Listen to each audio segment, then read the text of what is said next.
Bonsoir, je suis ravi de vous retrouver pour une nouvelle histoire.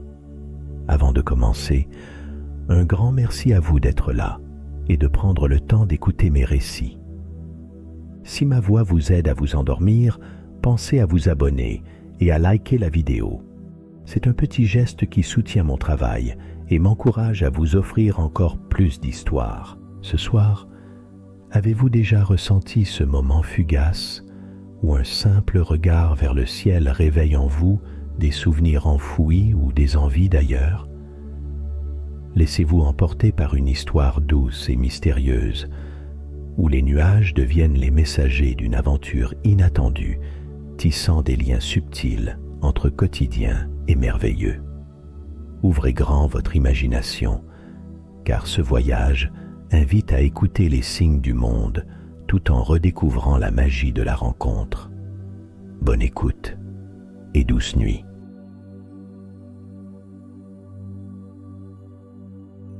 La pluie avait cessé depuis peu.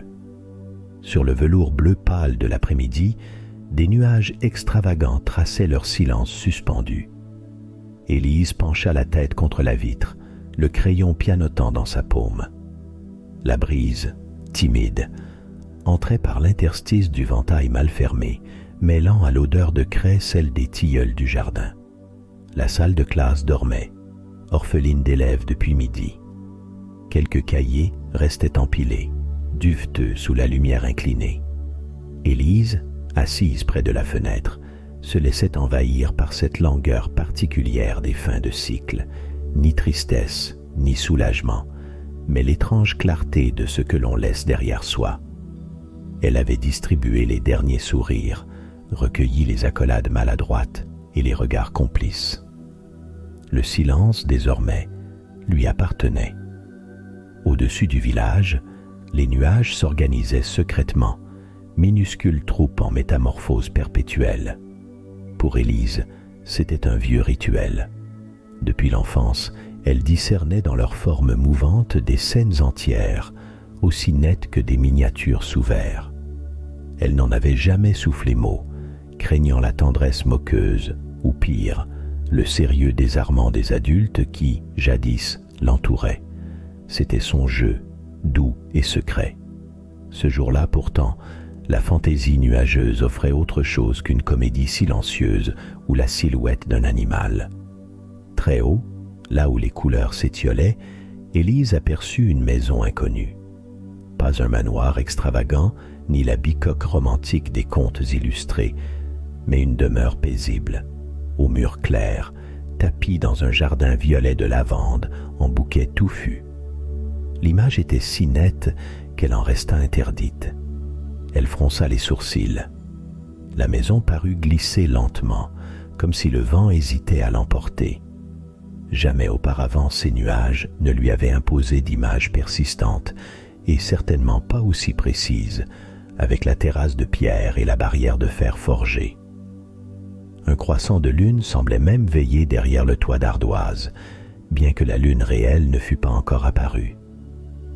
L'espace de quelques minutes, Élise ne sentit plus le parfum de la craie, ni la tiédeur familière de la pièce. Elle se projeta, par jeu ou par besoin, dans cet ailleurs lavandé. Elle imagina le souffle des abeilles, la rugosité des pierres sous la paume, la fraîcheur de l'ombre filtrant par des volets disjoints. Son cœur bat plus fort, traversé d'une nervosité légère, déraisonnable. Les nuages d'ordinaire changeants maintenaient l'apparition, tenaces dans leur suspension.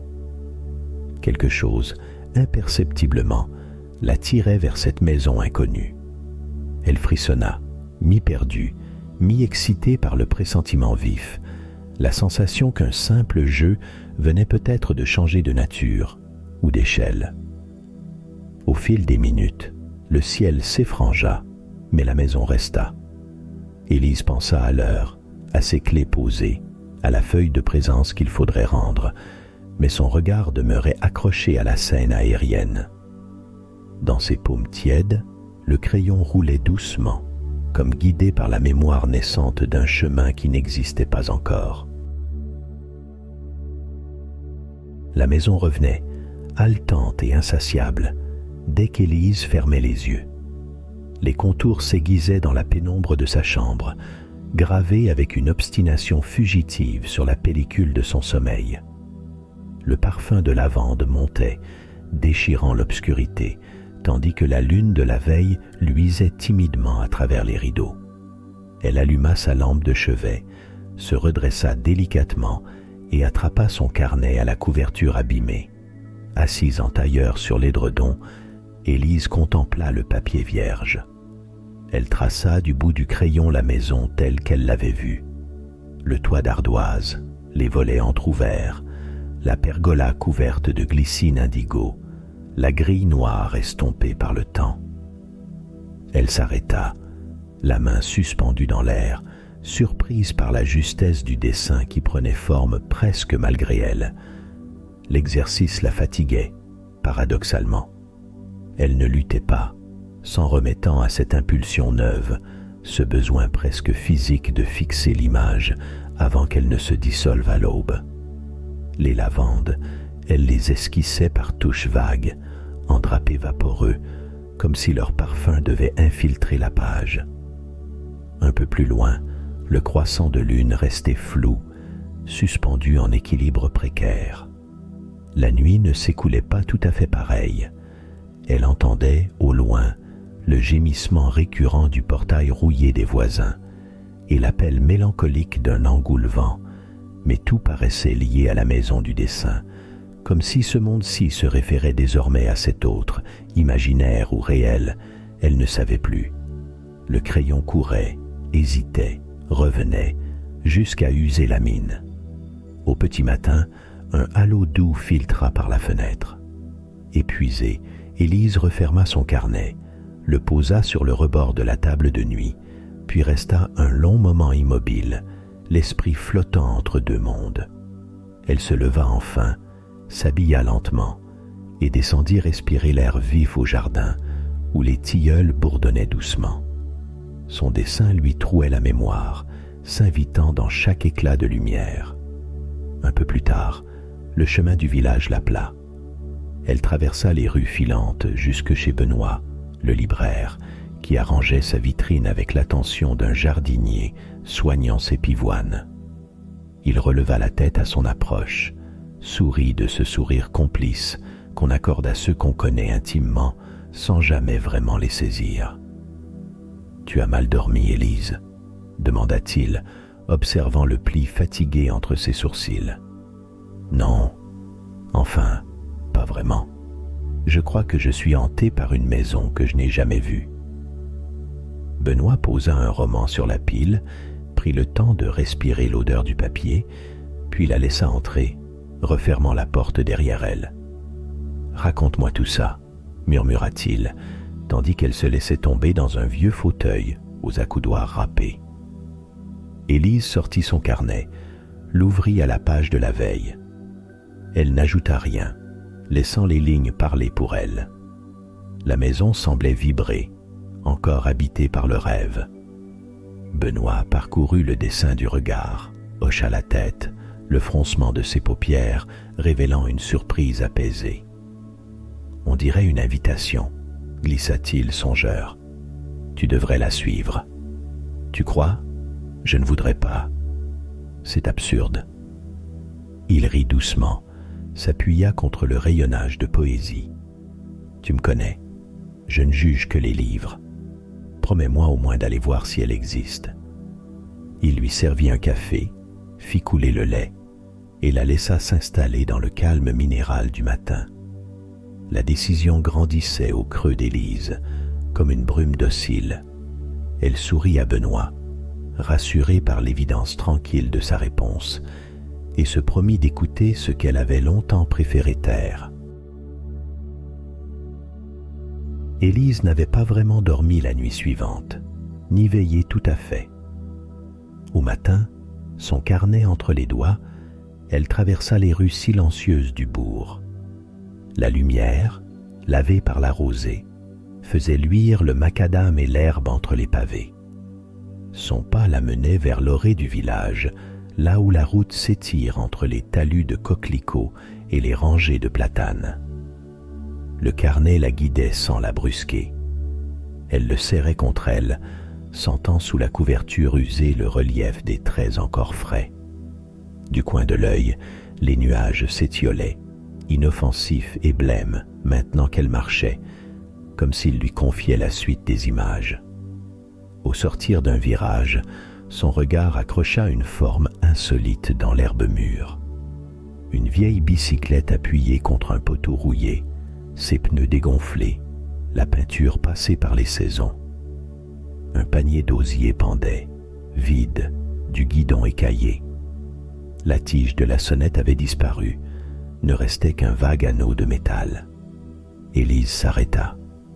La roue avant dessinait dans la poussière une ombre maladroite qui lui rappela, curieusement, le croissant de lune de son carnet.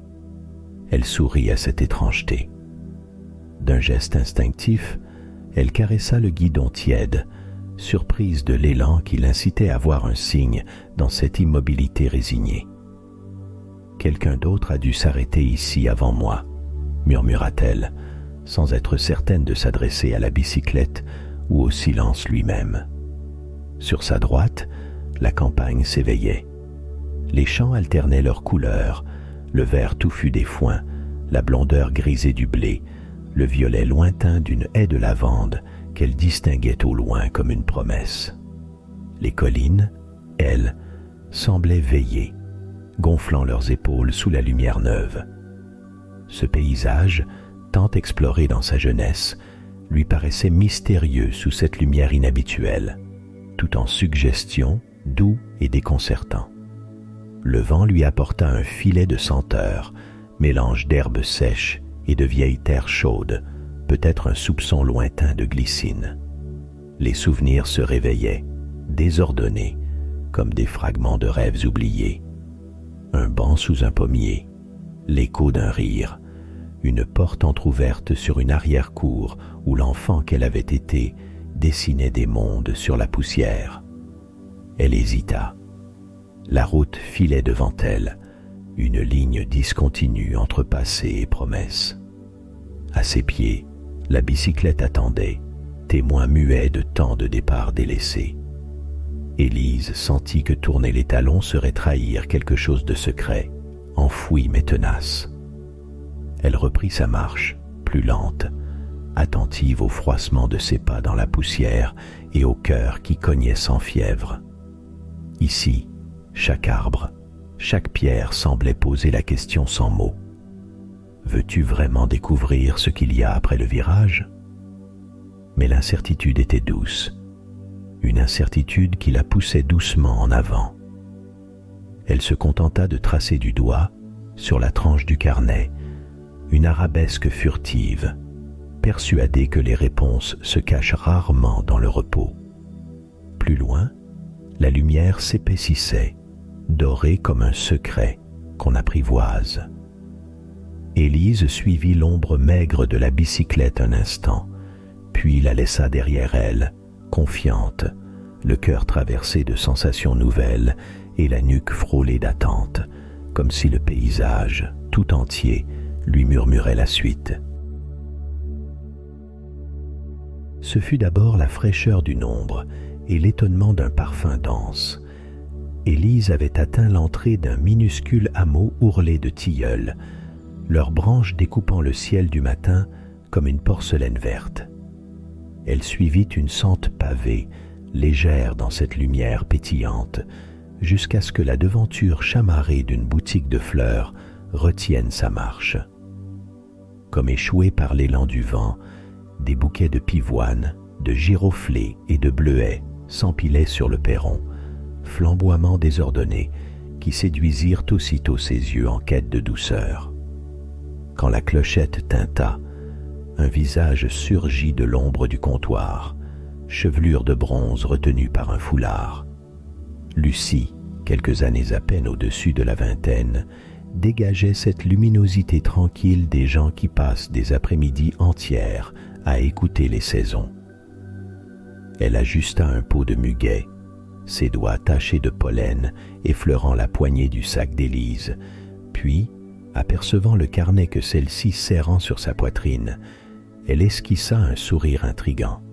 « Vous voyagez toujours avec de quoi dessiner les nuages, ou c'est une lubie passagère ?» demanda-t-elle d'une voix lisse, sans ironie aucune. Élise, un peu déconcertée, risqua un sourire en retour, soulevant à demi la couverture amollie du carnet. « J'aime fixer ce que d'habitude on oublie, » répondit-elle en baissant le regard, vaguement gênée d'avouer son manège à une inconnue. Lucie pencha la tête, attentive comme une herboriste préparant une infusion rare. « Et qu'avez-vous dessiné aujourd'hui ?» demanda-t-elle, sincère. Élise tourna une page, révélant la maison de nuages, ses lavandes, sa pointe de lumière à la fenêtre. Un silence souple tomba. Lucie effleura le dessin du bout de l'ongle. C'est étrange comme parfois le réel attend d'être dessiné pour se montrer sous un jour neuf. Vous voulez un thé? J'en ai infusé un, à la mélisse et à la camomille. Sans attendre la réponse, elle disparut derrière la cascade de tiges, laissant flotter dans l'air un calme tissé d'herbes et de curiosité. Elles s'installèrent dans l'arrière-boutique, là où s'entassent les vases oubliés et les chaises sans paire. Une nappe à motifs de marguerite, cabossée par le temps, couvrait la petite table. La théière émettait un délicieux bruit de pluie. Élise respira, sentant ses épaules se délier. Lucie lui tendit une tasse au reflet laiteux. « Ce dessin, où l'avez-vous trouvé, ce chez vous d'air et de lavande ?» s'enquit-elle, à la fois franche et rêveuse. Élise hésita. Dans les nuages de ces derniers soirs, je ne sais si je l'imagine ou si le monde me glisse des indices. Lucie rit doucement. Parfois, c'est une aile qu'on aperçoit dans la boue. Parfois, un ciel poudré sur la vitrine embuée. Je crois que la beauté aime se cacher dans les angles du quotidien. Vous, Lucie, où guettez-vous la beauté? La fleuriste songea, fixant un bouquet de roses séchées. Dans la faille des pétales, la brèche douce du matin, le parfum tenace qui survit sous l'orage. Quand j'enroule une tige de giroflée, je me dis que le miracle est de tenir bon entre fragilité et parfum. La chaleur du thé gagna peu à peu les tempes d'Élise, tandis que l'ombre avançait doucement sur la nappe. Lucie reposa sa tasse. « Laissez-moi vous offrir quelques brins de statis. Ils tiennent bien même sous la pluie. Et montrez-moi encore un de vos nuages, si vous voulez. » Dehors, l'éclat du matin venait lécher les grilles d'un jardin public. Élise longeait les massifs de roses, le bouquet de statis à la main, lorsqu'elle aperçut un homme à la silhouette trapue, penché sur une brouette renversée. Son tablier en toile, couvert de traces de terre, était orné d'un écusson proclamant fièrement « Gérard » en lettres patinées. Le jardinier parlait doucement à un carré de géranium, leur murmurant des phrases d'encouragement étrangement tendres. Élise hésita, puis s'approcha. Gérard se redressa d'un geste ample, essuya son front avec le dos de sa main et lui adressa un clin d'œil pétillant. « Vous aimez les fleurs ?» demanda-t-il en désignant la brassée colorée. Ses yeux brillaient d'un bleu délavé, curieux, malicieux comme ceux d'un renard. « C'est Lucie qui me les a offerts, » répondit Élise doucement, troublée de la confiance calme de l'homme. Elle plaça ses doigts contre le fer tiède de la grille, songeant qu'un jardinier devait garder toutes sortes de secrets, les siens à lui, et ceux, bien plus vastes, des arbres qui l'entouraient. Gérard hocha la tête, satisfait. « Lucie a bon goût. Mais vous semblez chercher autre chose que des pivoines aujourd'hui, non ?»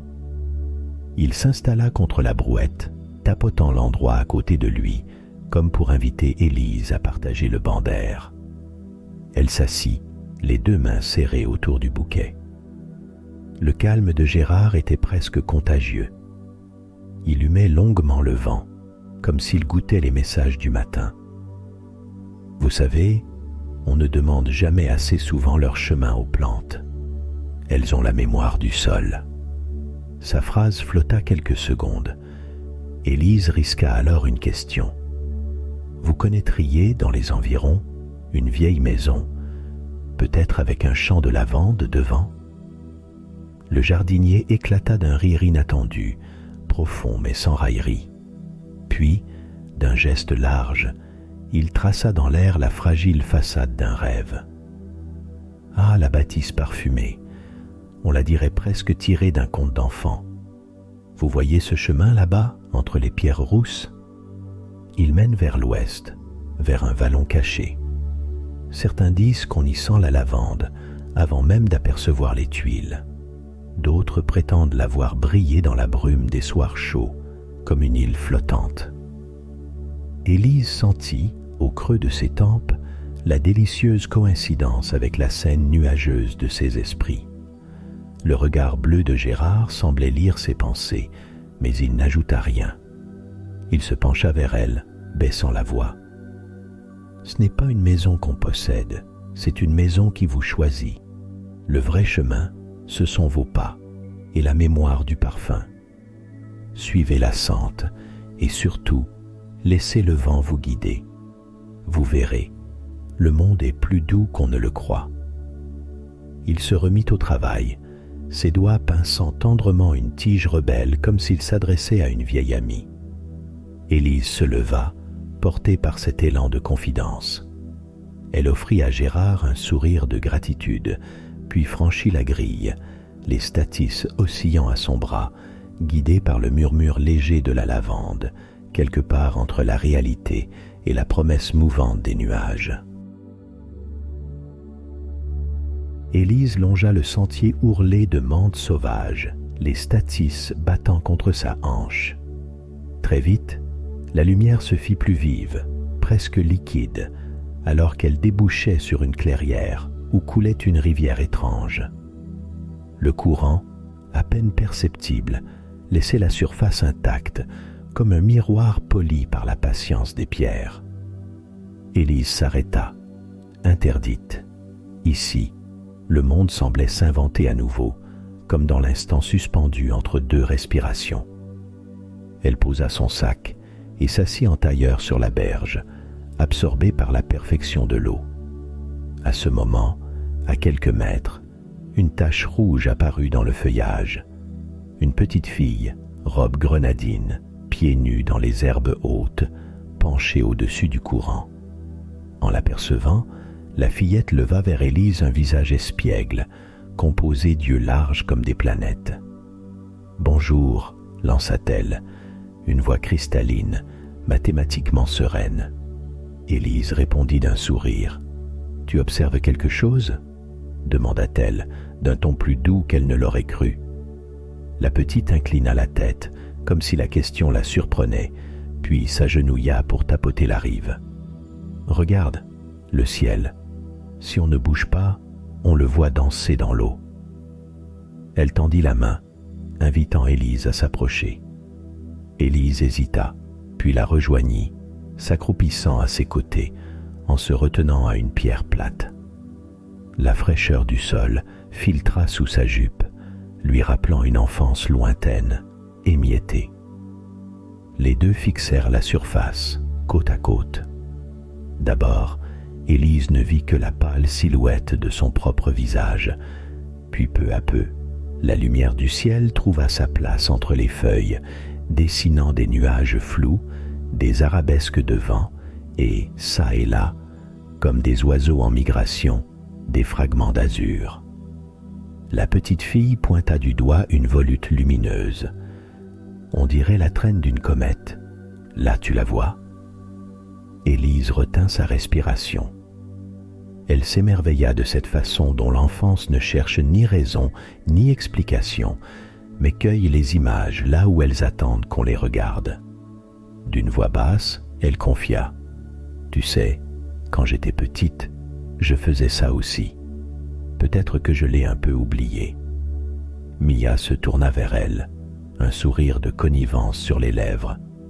Les adultes croient devoir tout comprendre, mais parfois il suffit de regarder sans demander. Les réponses viennent toutes seules quand on les laisse couler. Élise s'abandonna à la simplicité de la scène. Elle sentit la tension du voyage s'alléger, remplacée par une joie simple, fruit du jeu et de la découverte. La rivière offrait une fenêtre, ouverte à ce qui n'est pas encore nommé. Sur la berge, un papillon bleu, minuscule, oscillait dans l'air tiède avant de frôler la joue d'Élise. Mia éclata d'un rire frais. Il t'a choisi, lui aussi. Un silence complice s'étira dans la clarté du matin. Les reflets du ciel changeaient. Les nuages se dispersaient sur la surface. Et Élise, surprise par l'élan de gratitude qui montait, murmura simplement « Merci ». À mesure qu'Élise avançait, l'air s'emplit d'une fragrance dense et sucrée.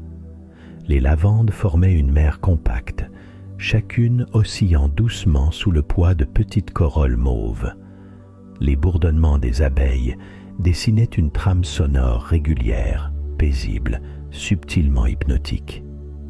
Élise respirait à plein poumon, surprise de la clarté des sensations.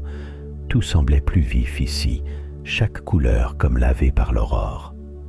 La maison, désormais toute proche, se dressait au milieu du voile violet. Les volets de bois étaient peints d'un bleu passé, un bleu de souvenir, avec des marques de pinceau inégales, comme si une main hésitante en avait pris soin. Le soleil glissait sur le crépi blanc, projetant l'ombre du grand tilleul sur la façade éclatante. Élise s'arrêta un instant, à la fois intimidée et apaisée par cette perspective qu'elle croyait réservée aux rêves. À cet instant, un grincement léger se fit entendre. Le portail de fer forgé venait de bouger. Derrière, une silhouette imposante, courbée par le temps, s'approcha d'un pas souple et mesuré. L'homme portait une veste de lin effrangée, un chapeau de paille tressé, et ses yeux, d'un gris lavé, semblaient avoir capté chaque saison de cette terre. Il s'arrêta devant Élise, la détailla d'un coup d'œil sans rudesse. « Bonjour, madame. Vous paraissez bien loin de la route. » Sa voix avait ce mélange de gravité et d'amusement vieilli qui fend la glace en douceur. Élise ressentit aussitôt une grande liberté à lui répondre. Elle hocha la tête, émue par une chaleur soudaine dans la poitrine. En effet, je ne sais pas exactement ce qui m'a mené ici, confia-t-elle en caressant du bout des doigts la tête d'un épi rebelle.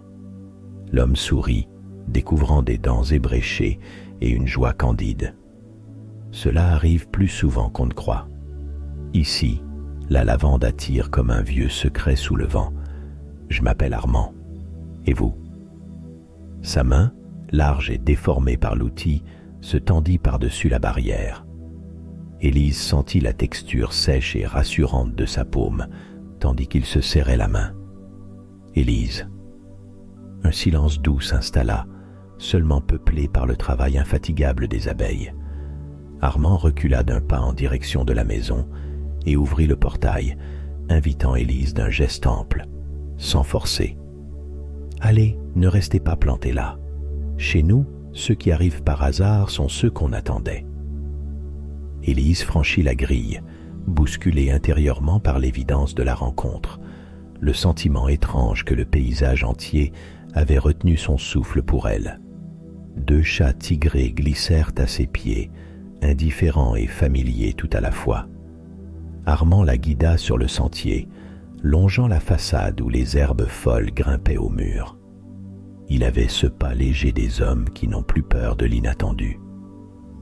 Il marchait ainsi, au milieu du parfum épicé, tandis qu'Armand lançait un regard complice vers Élise.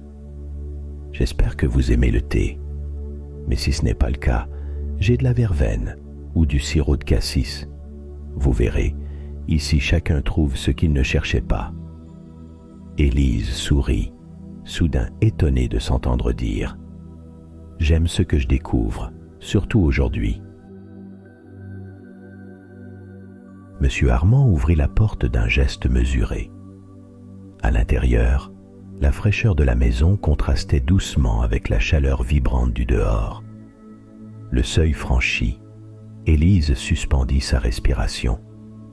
L'air ici avait la densité des souvenirs, chargé de senteurs de cire, de savon d'autrefois et d'infimes effluves de lavande séchée. Le vestibule s'ornait d'un vieux banc de bois, griffé par les années, sur lequel un chat dormait, replié sur lui-même en escargot de velours. Armand, attentif, invita Élise à avancer d'un signe du menton. Il ouvrit une porte peinte à la mode ancienne, dont la poignée, en porcelaine fêlée, appela la paume d'Élise. Derrière, un salon modeste et lumineux. Chaque table, chaque cadre semblait exiger une attention unique. Sur le manteau de la cheminée, une collection de pierres polies voisinait avec 2 masques en carton, peints à la main. Armand s'approcha d'eux, voix basse. Ceux-là, c'était le carnaval du village, il y a des années. Ma sœur fabriquait toujours des déguisements insensés. On riait jusqu'à en oublier le temps. Élise promenait son regard, étonnée de sentir le passé comme un courant souterrain sous chaque objet. Un vase de terre, constellé de minuscules éclats turquoises, trônait sur la table basse. Je l'ai trouvé en retournant la terre, dans le jardin est, confia Armand. Personne ici ne fabrique ce genre de choses depuis longtemps, mais parfois la terre nous rend ce qui dort en elle. Il lui tendit le vase, lourd, émaillé d'imperfections, qui rappelait les rides autour de ses yeux. Ils traversèrent la salle, accompagnés du bourdonnement doux des horloges dispersées sur les buffets. Chaque cadran marquait une heure différente, comme si le temps hésitait à couler d'une pièce à l'autre. Armand s'amusa de la perplexité d'Élise. J'aime croire que chaque pièce abrite sa propre histoire, son propre rythme. Parfois le temps s'étire, parfois il retient son souffle. Ça rend la solitude plus accueillante, vous ne trouvez pas?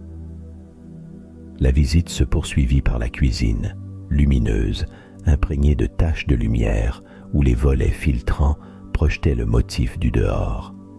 Sur la table, des pots de confiture alignés comme une parade silencieuse, chacun avec une étiquette écrite d'une écriture penchée, hésitante.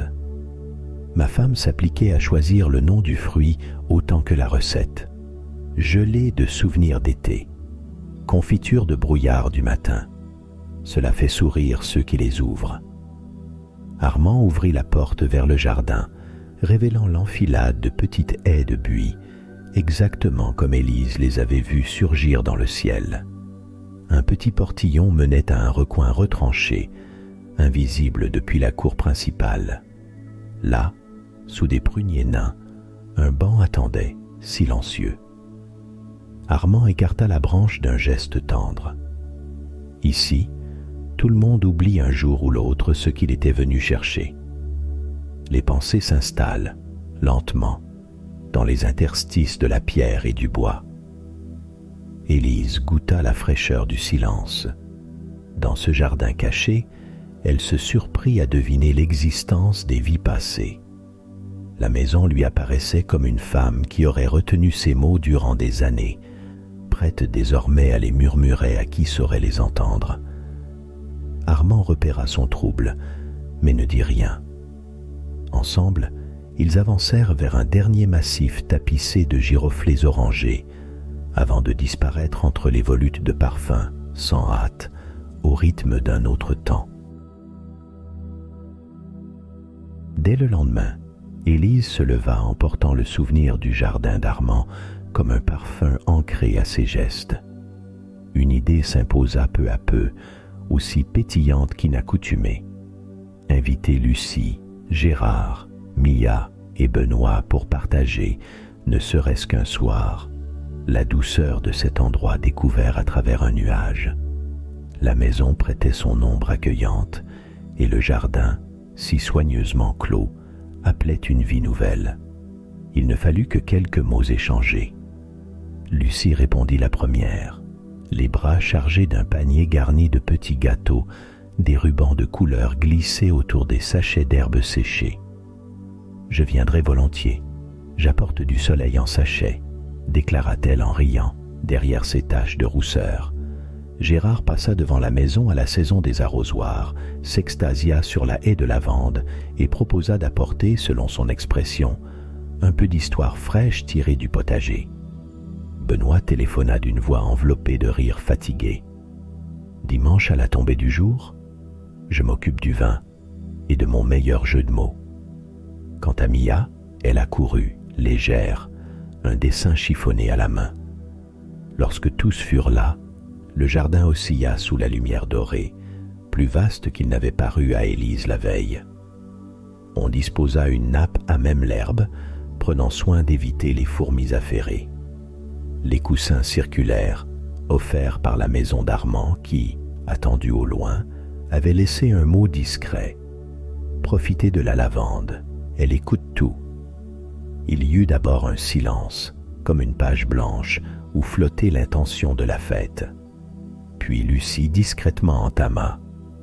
Qui choisit la première anecdote? Gérard, tout sourire, raconta la fois où un pigeon s'était cru poisson dans sa barrique à pluie. Les rires éclatèrent, désamorçant la timidité des débuts et liant le groupe à grand renfort de drôlerie. Benoît improvisa un concours de devinettes. « Qu'est-ce qui sent bon ?» fuit les orties, mais attire la mémoire. Mia leva la main, indécise. « Un souvenir sucré ?» Personne n'avait la bonne réponse. Alors il décréta que c'était le biscuit oublié dans la poche du dimanche. Et tous burent à ce gage au vin blanc. Au fil des heures, la lumière glissa paresseusement sur les joues, s'invitant dans les plis des chemises et sur les verres embués. Parfois, Élise observait cette manière nouvelle dont chacun écoutait l'autre, espace attentif et affectueux, forgé au creux de la simple présence. Les histoires de chacun se déposaient sur la nappe comme des miettes qu'aucun vent n'emporterait. À un moment, Lucie proposa de détourner un vieux jeu. Il fallait inventer le nom d'une confiture qui n'existait pas. Gérard déclara, tout à fait sérieux, « gelée d'ombrelle et de racines rousses ». Mia inventa la confit-pensée du soir. Et Benoît, l'œil pétillant, proposa « compote d'attente aimée ». Les idées fusaient, se frôlaient, et tous conservaient ces noms comme autant de promesses à ouvrir un jour. Le crépuscule s'épaissit lentement, sans annoncer la fin. Une douce langueur enveloppait le jardin, comme si la fête avait adouci le temps lui-même, laissant leur cercle d'amitié s'étirer dans une nuit à peine commencée. Les lampions de papier, que Lucie avait noués dans les branches du vieux prunier, jetèrent leur lueur rose pâle sur les visages lorsque la nuit commença sa lente conquête. Sous la douceur atténuée de l'air tiède, le cercle improvisé s'élargit presque imperceptiblement. Mia, allongée sur un coussin, dessinait de nouveaux nuages en griffonnant sur la nappe. Élise observa la délicatesse de ses lignes, confiante que même une nappe pouvait garder la mémoire des instants. Gérard, penché au-dessus d'une boîte de biscuits secs, entreprit d'aligner des coques sucrées en spirale, prétendant reconstituer les constellations volontaires du jardin. Si on lançait une invitation à la lune, suggéra-t-il, son ton légèrement malicieux. Mia répondit sans bouger. La lune préfère les histoires muettes, mais elle écoute bien. Les rires effleurèrent la nuit. Tout semblait facile, fluide, comme si chacun modulait sa voix pour ne pas effaroucher l'instant partagé. Benoît entreprit d'ouvrir une dernière bouteille, versant un peu de vin dans chaque verre, tout en s'obstinant à deviner ce que réservait la prochaine surprise du hasard. Lucie, d'un geste complice, posa une branche de lavande sur le rebord de chaque assiette vide. Elle confia « On en fera un bouquet des petits bonheurs oubliés, ça parfume les jours gris. » Élise sourit, touché par la simplicité de ce plan minuscule et tendre. Un vent léger vint froisser la surface de la nappe, emmenant au loin un morceau de ruban coloré. Gérard tenta maladroitement de le rattraper, mais s'arrêta et le regarda s'élever, satisfait qu'un détail prenne la liberté de quitter la fête sans bruit. Il rapportera peut-être notre histoire aux arbres du chemin, murmura-t-il, les yeux déjà rêveurs. Quand les premières étoiles apparurent, tout le monde s'allongea sur l'herbe, leurs voix baissées à l'unisson. Élise ferma les yeux, simplement, et s'autorisa à croire qu'il existait parfois des soirées capables de réparer la solitude doucement, d'offrir un creux où déposer la fatigue et les souvenirs secrets. Elle sentit la présence de chacun, paisible autour d'elle, le parfum des lavandes tressant leurs souffles à la nuit. Avant de partir, Mia remit son dessin à Élise. Il représentait la maison, le jardin, et autour, des silhouettes aux contours flous mais reconnaissables, reliées par de longs rubans gris-bleu. Élise plongea les mains dans la pochette, émue, et se dit qu'il n'y avait finalement qu'une fine membrane entre la douceur de l'enfance et la lumière de ce soir. Déjà, la fête se dispersait sur des chemins de gravier, entre les mains chaudes et les promesses d'autres jours, d'autres fêtes minuscules. Et la maisonnée, sous les lampions éteints, attendit la prochaine nuée d'amitié, ni tout à fait la même, ni tout à fait une autre. J'espère que cette histoire vous a plu. Si c'est le cas, n'hésitez pas à vous abonner et à liker la vidéo. Sur ces mots, je vous souhaite une bonne nuit et de merveilleux songes.